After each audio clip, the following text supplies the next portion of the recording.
Hi, we're the Cheshire Family, and we just won $1.2 million playing Wish Lamps. And this is our treasure game story.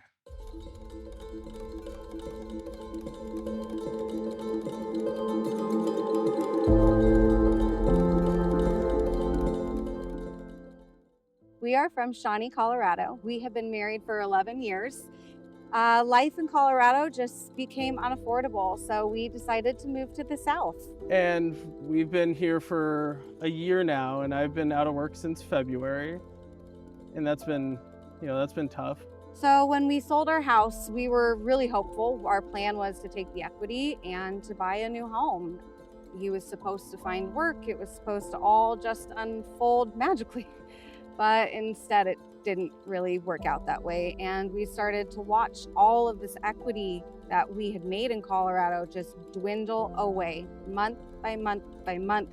I am doing the bills. I am looking at him saying, I don't know how much longer we have. I don't think this is sustainable. I don't know what we're gonna do. We packed up and we moved from Colorado, and this isn't working.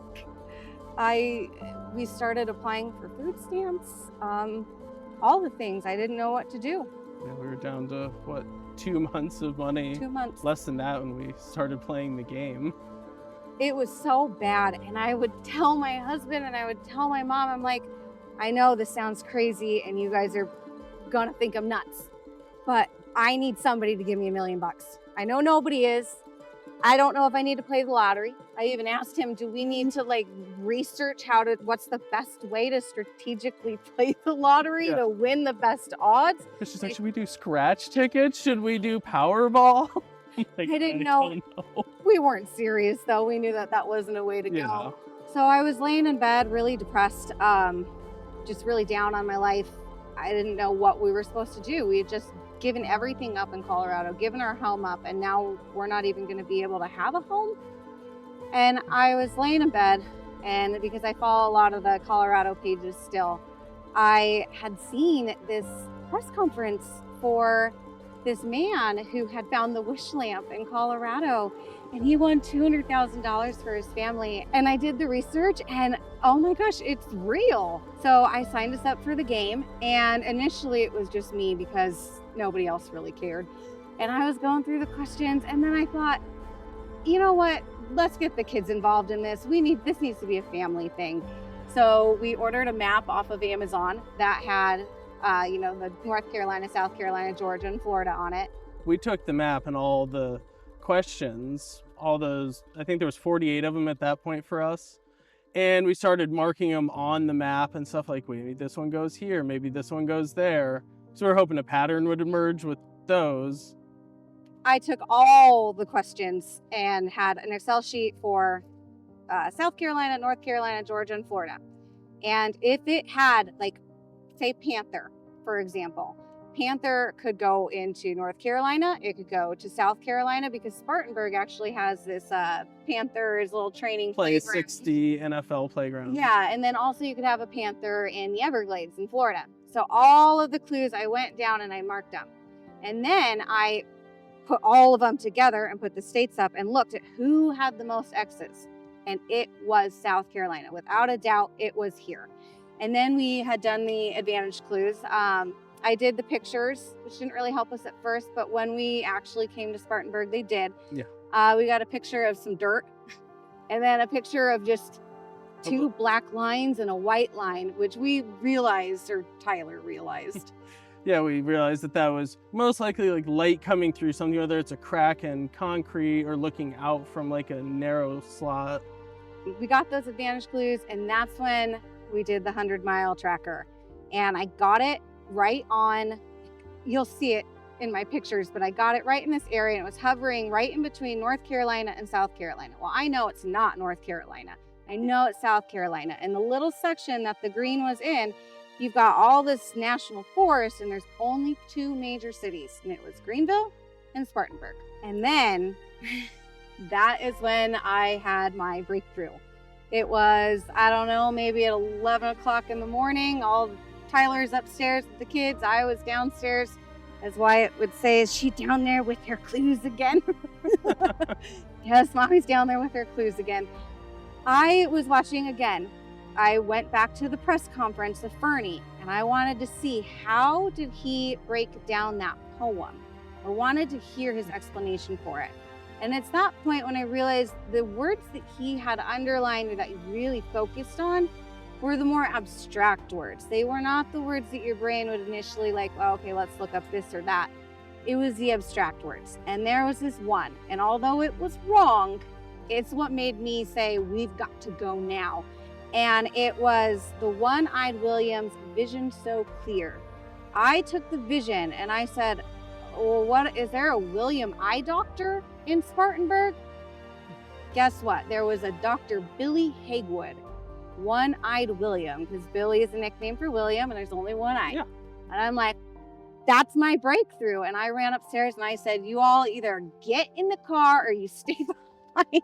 She said we had 30 minutes. I 30 minutes and I'm leaving with or without you. We barely remembered toothbrushes. We didn't have PJs. We had like one phone charger. It was bad.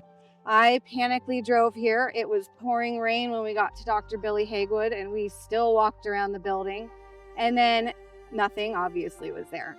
We'd always had Willie's Taco on the list.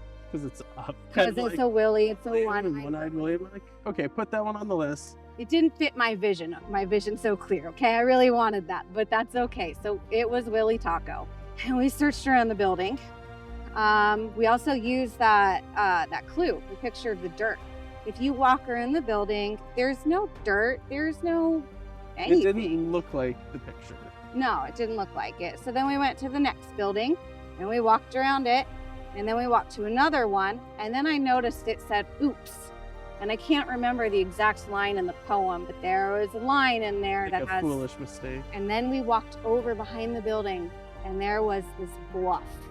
It just overlooked this beautiful path and this beautiful river, and we were like, we should go check. Gosh, that. and the line that really resonated. Well, yeah, for me, I had all day been thinking about the line about needing to hover. And when we came to that bluff, I'm like, that's kind of like hovering over this trail. Maybe that's what they're talking about. Yeah. So we found our way down here. We went left first and we walked for a while. We were looking under benches. We were looking on trees. I don't know. Yeah, I was checking the birdhouses. Hide this thing. Yeah, we were checking the birdhouses. We were checking everywhere. Our oldest son was complaining he was hungry. I'm like, okay, fine. We'll turn around and we'll go back.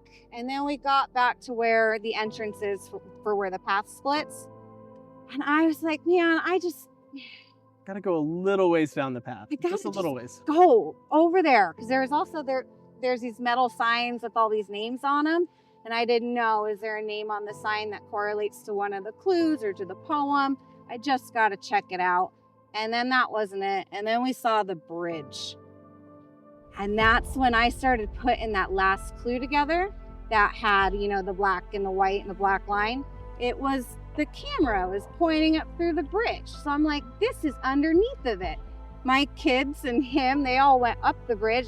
They were looking for a camera or something, and I started going under it. I am thankful that it wasn't, early on in the bridge where there's tons of spiders and possibly snakes, because that was creeping me out. But then I came around the side and I just saw it. And I just froze and I started screaming, get the camera, there's a fox over there. And oh my gosh, I started shaking at that point, like, this is not real, this can't be real. And we grabbed the box, it's got the barcodes, it's got the TGS on it. We tried to scan it. It did scan, so congratulations, you found the box. And here it is. So when we had gotten the barcode to come up, it said, congratulations, you found the lamp. Then we went to another screen and it said it was inactive. We did later find out that it was kind of a technological glitch, that the codes were set for season 1 and we're in season 2, so they didn't work. So we took the lamp and we got in the car, and obviously we had to feed the kids, but nobody really wanted to go sit down anywhere. We couldn't leave this box anywhere. So we went to the gas station and my phone rang. Now it's a out of state phone number, and I pick it up. And Dirk is like, do you know who this is? And I was like, yes, I do. I know your voice. I know you. It's you. And he congratulated us, and he was like, yes, he asked us how we found it, and we had to go through all the questions with him, and then he was like, okay, you know what, you take the lamp and we're gonna give you the code for it and you can open it. After we got in touch with Dirk, we actually learned the true history of the box. He had actually hid it into the bridge up underneath of it. He had it really tucked in there well, and because of a rainstorm, it had been knocked out of its place, and it had literally just fallen up right where it was tucked out and just fallen right down below where it was. Into the rafters on that bridge right above it. The bar had been there, and when that bar had gotten loose or something, the whole box had just come down and fell on the ground, and that literally just right there. Yeah. It might have been fate that the rain had knocked it out. But to be honest with you, I worked so hard on this. I, made so many spreadsheets, bought maps. We worked that poem line by line by line. Every clue I deciphered between, 4 different states, just researching where could this go, what could this mean. We worked our butts off on this. So it was fate that it fell out. But when I was doing my research, there's a line in the poem that says, that he went to go look for the one piece along the Grand Line. I was really hoping it was the Myrtle Beach area, the Grand Strand area. That's where I initially was kind of putting my research at. But then when you also read the poem, it's like he leaves the ocean and he leaves the rivers and the brooks, and it's like he's going further inland. Sadly, it wasn't Myrtle Beach, but that was our initial thought. We also did, the Outer Banks, just because there were so many questions and clues that would bring up the Outer Banks, but didn't actually, the answer didn't necessarily lead you there. We also looked into Miami. Miami was a big hot spot. Yeah, that was our second, where we put the rangefinder on it. That was the second place that we tried. Yeah, we'd use the rangefinder on Myrtle Beach, Outer Banks, and Miami, and we knew right then and there it is not. I don't think it's coastal. I think we're shooting in the wrong area here, and that's when we really started realizing, nope, it's further inland. As we started, we were like, the poem was overwhelming, but yeah, the closer you get, the more important it became. You really realize that is the key to it all. You think that it's nonsensical, but every single line has a purpose to it. For us, the important elements to win are the poem. The poem was absolutely necessary to finding this out. It was also the clues. The daily clues that would come out, you got to answer them every single day, and then you also have to think about them methodically and logically, figure out where do they place into the actual states and what you're looking at. Then it was the treasure views. Those were really helpful in the end. And then the rangefinder, the 100-mile rangefinder, that was extremely helpful. Then that's when those treasure views came into point, is when we actually got here. Okay, so for us, it was really important to have the spreadsheets and, to map all those clues and put those down and be organized about it, because you're going to have a lot of data. You have to research what each one of the questions mean. You'll research the poem, each little piece of the poem. We went out and we bought a big laminated map that we use for marking our circles, or we would just scribble notes on there. And it was a lot of research. Really, you got to work what is given to you, but you got to break it down. You got to figure it out and how they all mean something with each other. And then you got to be willing to say, let's get in the car, let's go get a hotel, let's start driving, let's figure this out. We were at the point too, if we hadn't have found it, we were going to start using the other tools, but we thankfully didn't have to. Yeah. But it's the research, it's the blood, sweat, and tears, it's the hours that you put into it. I was crawling under this bridge covered in dirt. We were trampling around, wondering if there's a snake or a gator back here. Well, and part of it's just getting out and going. It's fun to do all the research, but there's a moment because you'll never be sure that you have it right. You have to just be willing to go. You have to get out and try to find it. Yeah, you just got to take that leap of faith, and that's what we did. Yeah. So in 5 days, we found a wish lamp that was worth $1.2 million. Yes, so awesome. It's way better than the lottery. It was so much fun that we actually had a chance to influence things, to be out there and that there's skill involved. It's not just luck. That made it fun, and you could do it as a family. It was that you could put your own stamp on it. You could control it. You're not just waiting on some numbers to get pulled. If I waited on numbers to get pulled, I'd never win anything. But it was that you could put in as much work or as little work as you wanted to. It's all in your control, and that was what really made it fun. And it was addicting to just be like, oh, there's a new question. Just that, let's look at all our other stuff. It was really fun. That made it special. It was enjoyable for the whole family. So this is a full value lamp, and it is worth either $1 million cash or $1.2 million in wishes. And we chose. Oh, we chose the wishes. Yes, we did. We chose the wishes. So our first wish is an investment condo in Orlando. And our second wish is a 5-bedroom house in South Carolina. And our third wish, we're splitting. We're going to donate to the HER, which is the Hyperemesis Education and Research Foundation, and also a wish to my mother.